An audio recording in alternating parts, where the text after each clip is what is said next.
अरे तेरे आओ मेरा चैनल ढाला ही हुआ Viva! Viva! Justice! Viva! Justice! Viva! Justice! Viva! Justice! Viva! Justice! Viva! Justice! Viva! Justice! Viva! Justice!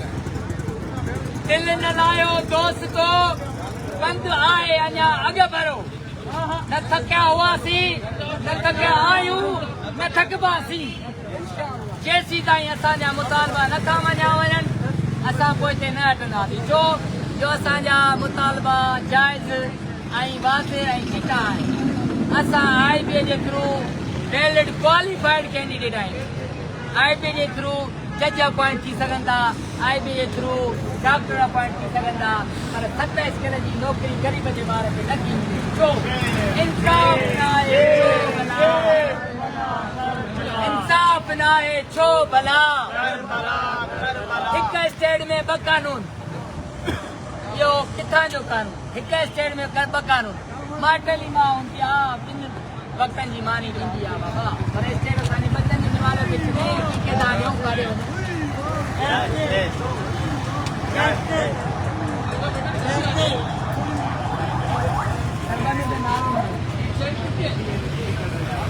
Viva!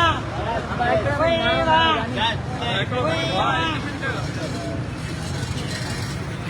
छा मुतालबो आहे ऐं अॼु छाजे लाइ इहे एहतिजाज अस्सलाम वालेकुम मां ख़ालिद हुसैन सुमरो IBA 5 खां 15 ग्रेड पास थी सर असांजो मुतालबो आहे मेरिट जी लताड़ ख़िलाफ़ नौजवाननि जो मुआशी क़त्लेआम नौजवाननि खे बेरोज़गारी तरफ़ वठी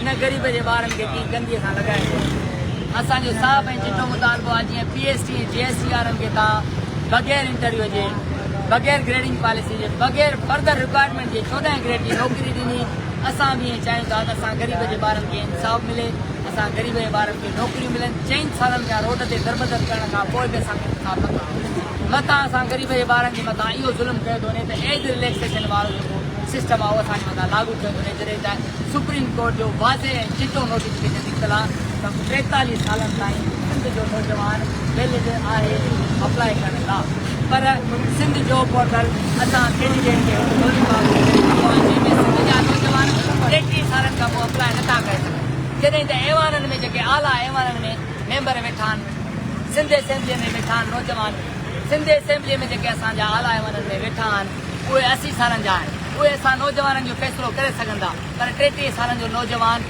पंहिंजे हक़ जे लाइ न आवाज़ उथारे सघे थो हाणे असां आवाज़ उथारण लाइ आहियूं पुरमन हुआसीं पुरमन आहियूं पुरमन रहंदासीं 2.5 सालनि खां वठी असां रोडनि ते रहिया आहियूं हर ज़िले में हर तहसील में हर कुंड कुछ में हर गली मोहल्ले में हर ॻोठ में असां को बि जॻह न आहे छॾी जिते असां पुरमन एहतिजाज न कयो हुजे पर हुकूमत जे कन ते चूं नथी चढ़े छा असां ग़रीब जा ॿार इन करे असांखे इंसाफ़ नथो ॾिनो वञे असां 3 लख बस उम्मीदवार जेके आहियूं असां सिर्फ़ु उम्मीदवार न आहियूं असां 3 लख ख़ानदाननि जो ई मसइलो आहे जेकॾहिं असांजो मसइलो हल न थियो त असां इनशाला रेड ज़ोन तरफ़ वधंदासीं असां पुरमन हुआसीं आहियूं रहंदासीं पर असांजा जेकॾहिं मुतालबा नथा मञिया वञनि त असां अॻिते वधंदासीं असां लठियूं बि खाईंदासीं असां गिरफ़्तारियूं खाईंदासीं हर रोज़ जे मरण खां हिकिड़ो मरण भलो आहे असांजा नौजवान ख़ुदकशी करण ते मजबूर आहिनि छो शागिर्दनि जो मुआशी क़त्लेआम छो पियो कयो वञे असां सिंध जा रहवासी आहियूं सिंध जा नौजवान आहियूं सिंध जो पढ़ियल लिखियल शौर आहियूं वैलिड क्वालिफाइड कैंडिडेट आहे IBA जे थ्रू असां क्वालिफाइड आहियूं जॾहिं त IBA हिसाब कंदे रहियो आहे जी मां डॉक्टर अपॉइंट थियनि था जी मां जज अपॉइंट थियनि था मतिलबु असां क्वालिफाइड ऐं हिकु वेल एजुकेटेड असां शागिर्द आहियूं असांजा इंसाफ़ न थींदो त असां अॻिते वधंदा पर पुरमन हुआसीं आहियूं रहंदा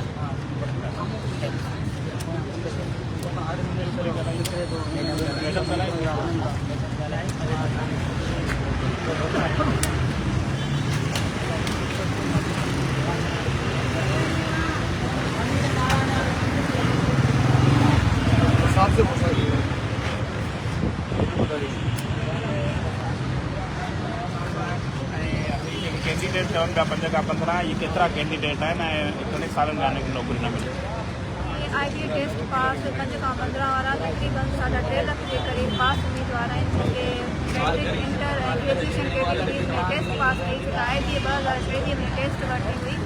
IBA तरफ़ खां हिकिड़ो सर्टिफिकेट मिलियो पास थियण वारनि खे, त जेके पास थियण वारा हुआ उहे टेस्ट लाइ अप्लाई करे सघनि था। उन सर्टिफिकेट जो टाइम पीरियड 3 साल रखियो आहे। 3 साल जो टाइम पीरियड कंप्लीट थी वियो आहे, पर अफ़सोस सां चवणो पए थो 3 साल कंप्लीट थियण जे बावजूद साढा 3 लख नौजवाननि मां कंहिं हिकु नौजवान खे बि नौकरी न ॾिनी वई।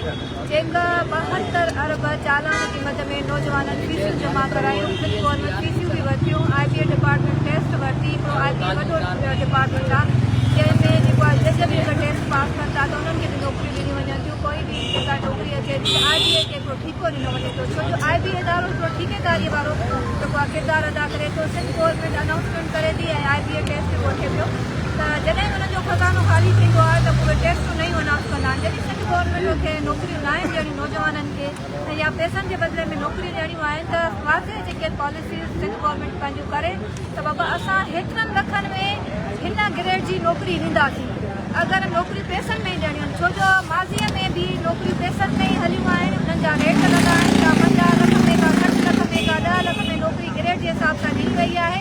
अगरि 5 to 15 वारनि खे बि ग्रेड जे हिसाब सां लखनि में जे एरिया में नौकरी ॾियणियूं आहिनि ऐं करप्शन खे करणी आहे त क्लियर ॿुधाए, छो जो सिंध गवर्नमेंट जी जेका पॉलिसी आहे उहा करप्शन ई आहे। हमेशह उन्हनि करप्शन जे बदिले में ई नौजवाननि खे नौकरियूं ॾिनियूं आहिनि। पर हीअ जेके नौजवान आहिनि 5 खां 15 वारा, उहे ग़रीबनि जा ॿार आहिनि जंहिंजे वालदेन महिनत मज़दूरी करे पंहिंजे बच्चनि खे पढ़ायो ऐं इन उमेद ते त असांजा ॿार पढ़ी करे ऑफिसर थींदा, असांजा ख़्वाब सजाया थींदा, असांजा थक लही वेंदा। पर उन्हनि खे त ख़बर न हुई जेके असां असेंबली में विया आहियूं था 90 साल जा 80 साल जा कोड़ा जेके नौजवाननि जे मुस्तक़बिल जा फ़ैसिला कंदा, असल में उहे असांजा दुश्मन थींदा। सिंध असेंबली में उन्हनि खे असां इन लाइ न विया आहियोसीं त तव्हां असांजे नौजवाननि सां ज़ुल्म कयो।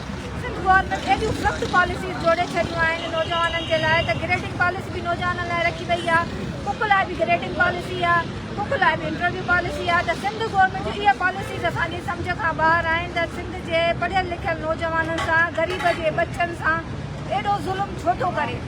ऐं इन ॾींहंनि जे लाइ न विहारियोसीं त असांखे अॼु हीअ ॾींहं ॾिसणा पवंदा। नौजवान जेके पढ़ियल लिखियल आहिनि उहे रोडनि ते हूंदा, जेके अनपढ़ियल जाइल आहिनि उहे असेंबली में वेही करे नौजवाननि जे मुस्तक़बिल जो फ़ैसिलो कंदा।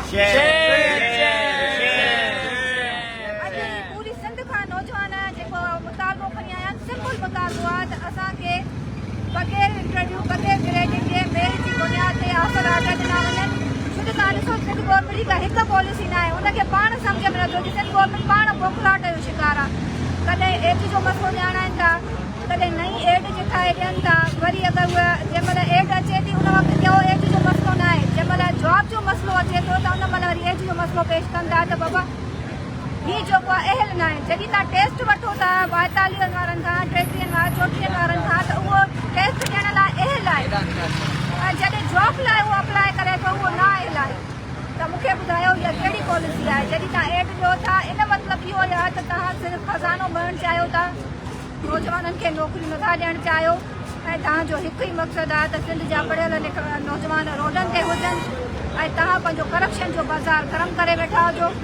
जाइल असेंबली में हुजनि, जाइल हुक्मरानी कनि ऐं पढ़ियल लिखियल नौजवान दरपदर हुजनि ऐं हुननि जो वोट बैंक वधंदो रहे।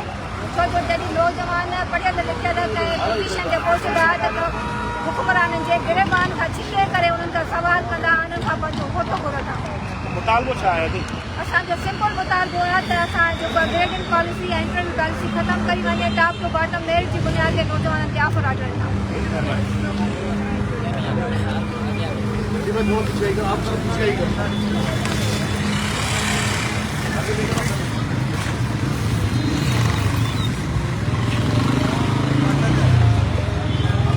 अलग करो, व्हाइट वाले को अलग करो।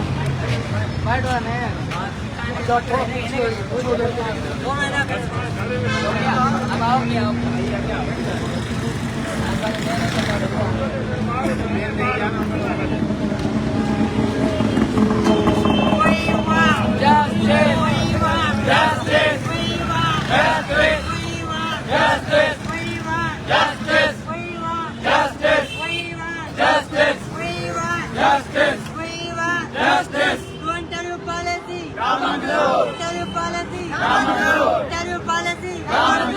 interview policy.